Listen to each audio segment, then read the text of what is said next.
shrewd is the glance of the type of man commonly called bad, but clever. They have small minds, but their sight is sharp and piercing enough in matters that concern them. It's not that their sight is weak, but that they are forced to serve evil, so the keener their sight, the more effective that evil is.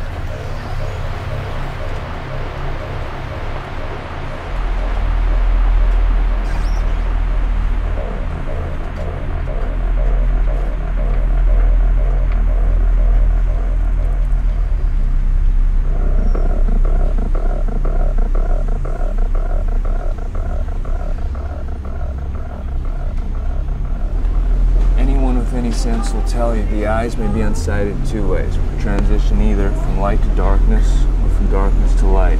And we'll recognize that the same thing applies to the mind. When he sees a mind confused and unclear, unaccustomed to the surrounding darkness, he will not laugh without thinking.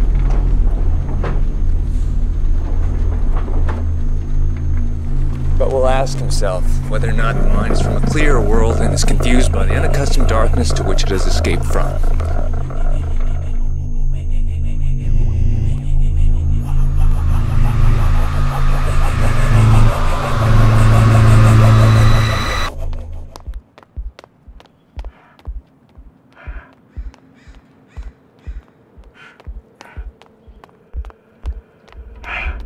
Suppose such changes were cut loose when they were still children. Dead weight's natural to this world change. Fastened on them by sensual indulgences like gluttony, which twist their minds, sight to lower things.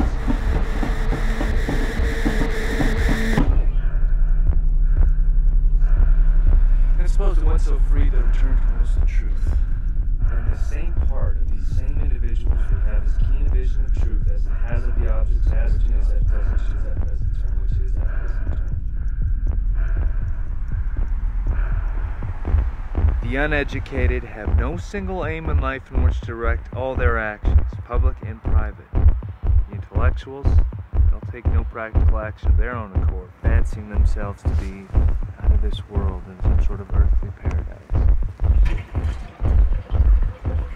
Normally you think it's strange that anyone who descends from contemplation of the divine to human life and its ills is blended, while still blinded and unaccustomed to the surrounding darkness and forcibly put on watch in the long course or elsewhere around the shadows of the figures which their shadows, and make a dispute about the realms of hell and heaven. We bring you both for your own sake! The whole community act as leaders and king bees in the hive! And then the whole community act as leaders! Act as leaders and king bees in the hive! And king bees in the hive! Because you are better and more fully educated and better qualified to combine that practice of politics and philosophy!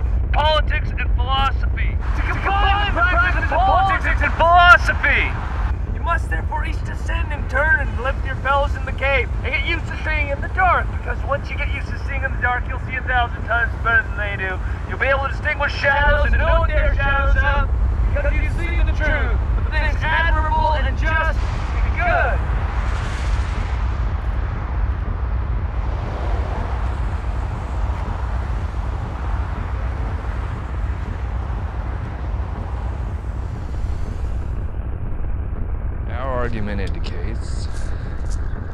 Our argument indicates that the capacity for knowledge is innate in each man's mind.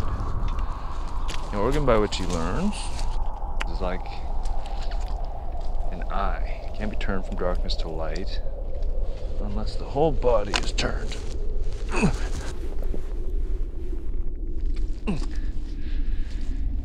Yeah. Just philosophizing here.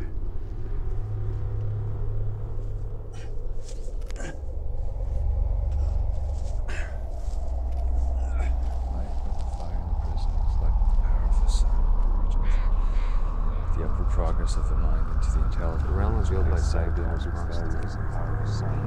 progress of the mind. That's good. The realm revealed by sight corresponds to the prison of the lower world. The fire in the prison is like the power of the sun. It won't go wrong if you connect with the ascent into the upper world. The sight of the images there, the upward movement of the mind into the intelligible region.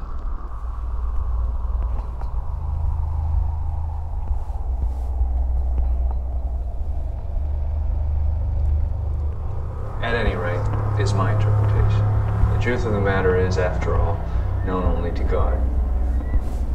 But, my opinion, for what it's worth, the final thing to be perceived in the intelligible region, and perceived with difficulty, is the form of the good.